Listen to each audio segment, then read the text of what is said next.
What's up guys, welcome back to the channel. Today's a big day. We're gonna take all the hot side of the turbo stuff for Project Grandpa truck up to Race Coatings in Forest Lake. They're gonna get us all that ceramic coating on all this hot side so that we don't melt any of the stock stuff like the dipstick, oil cap, all the wiring over here, all that important stuff. You can see where we left off here, got cold side mocked up. The intercooler's looking really sweet behind the bumper here. But as for today, we're gonna run this up here in what is now my daily driver, the Viper. Right now we're gonna load it all up here in the back and go visit Race Coatings. I've never used Race Coatings before, but I've read some good reviews about them. They've been recommended to me by a couple of people on some local Facebook groups here. And from their website, all they do is motorsports type stuff like thermal coatings, ceramic coatings, powder coating, more leaning towards the race motorsport side of that type of thing. So really excited to go check them out. We're gonna load everything up in the Viper here and head on our way.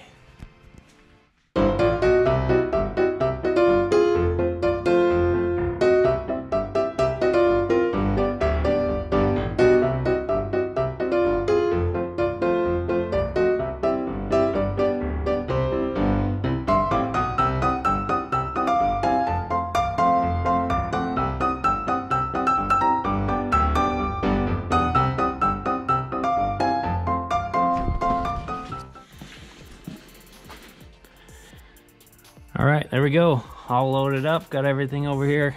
Got the hot side of the turbo tucked over there in that corner. Got the mount for the wastegate over here. And all the piping loaded up in the back of the Viper. So don't let anyone tell you that a Viper is not practical, because obviously it is.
Alright, so we got everything dropped off. Super nice guys in there. I'm really happy with the interaction.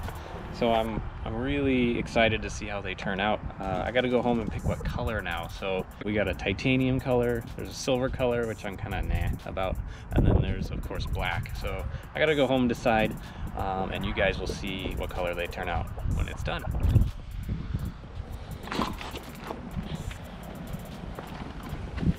Alright guys, we are back from the ceramic coater. It is actually a few days later. Got the Viper put away. It's a little bit dusty right now. Gonna have to get that taken care of, but we have a huge snowstorm rolling in here on Thursday. It's Wednesday today, and which may mean we might have to take the Audi out and have a little bit of fun. So stay tuned for that. But still getting used to driving the Viper. It's not a car that you jump in and you're just used to 100% right away. There's a lot of respect for this car. At least you should have some respect for this car because, well, if you're not careful, it will try to put you in the ditch. Being that it doesn't have traction control or ABS, and it has loads of torque.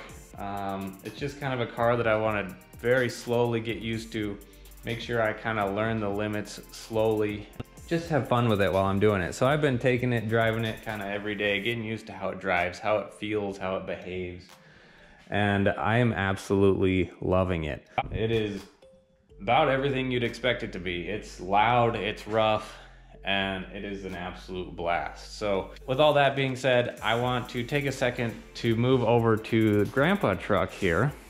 And if you saw in the last video, I got the grill sitting up here, but we got the turbo taken out. Eric got that broken off stud taken out of the head under there. We got some of the intake piping. Obviously we're missing the intake pipe that goes over the turbo because the turbo's out. We got the intercooler kind of just roughly in place here. You can see it's not totally stable yet. Gonna be bending the brackets up here to meet up with this grill support here, and we'll bolt it in place here.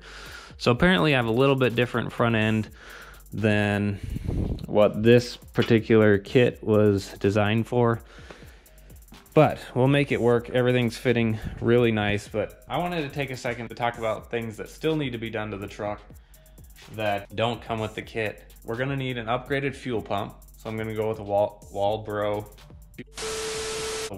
fuel pump. I don't know what number yet. I still need to figure that out, but it'll replace the drop-in fuel pump in the stock location in the stock fuel tank. So that's good. We're gonna need to upgrade the stock 19-pound injectors to probably the Lightning 42-pound injectors, or even a 47-pound injector. Not really sure. I'd like to ask a tuner what they would recommend. And I haven't found a tuner yet, so if you guys are local to the area and you know of any good tuners that would be able to tune something like this, I plan on using the stock ECU, no piggyback system or anything. So if you know anyone that's really good with tuning the 5.4 or any Fords or whatever, I don't even know what the criteria is, leave a comment down below or send me a DM on Instagram. Recap, we need upgraded fuel pump, we need fuel injectors, I need a boost gauge, a boost controller, and of course a tune. So all that's coming. I'm kind of figuring some of this stuff out as I go. I'm not usually the type of person to just jump into something without figuring it out 100%. So this is kind of out of my comfort zone a little bit, but I'm having a blast learning how to do it, and I'm really glad that Eric from Racing Ram Fam is here to help me out, because he has been a wealth of knowledge on getting this figured out. This piping is I'm really loving how that looks. I've been talking about doing wrinkle black on that, but I'm really liking this bare polished look. So I haven't quite decided. Let me know what you guys think. So if you don't know, this is where my blow-off valve goes, right here. And then we'll have a second pipe. The turbo normally sits right here, so the turbo is gonna aim down. We're gonna have a pipe going down from the turbo, down this direction, into the intercooler. And then this one, of course, comes out of the intercooler up to the intake. So that's where we're at. Just wanted to give you a quick update on kind of what's needing to be done. Of course, I'm waiting for those exhaust pieces to get done at the ceramic coater. Once those are done, we can get them permanently put on. And I'm really excited to see how those turn out. They should look really, really great. Then we can start kind of just permanently getting things assembled and work our way towards getting it on a dyno to be tuned. So I appreciate you guys following the Grandpa truck build. The videos have been doing great. I'm really excited about that, and I'm glad you guys are enjoying those. So stay tuned for more Viper videos. I'm having a blast with the car. As always, give me ideas of what you'd like to see on the Viper. You know, I didn't know a ton about the Viper before I got it, so I'm learning as I go. I didn't even know how to pop the rear hatch when I got it. I had to text Andy, the previous owner, and be like, hey man, how do I pop the hatch? I just knew it was a dream car of mine, and I knew I wanted it, and I hadn't studied a whole lot about them as far as features or anything like that. So I'm kind of learning this car as I go too, and I'm absolutely loving it. It's such a beautiful car. I'm so excited to have it. So stay tuned for more videos on that. I did get accepted to the Minneapolis Mile Car Show last weekend in June. So if you guys want to come out to that, the Viper will be there. That's a few months out still, but anyway, that's about all I have for an update today. I hope you guys enjoyed this video. If you did, consider subscribing, hit that like button. Thank you so much for watching. I'll talk to you next time. Here we go.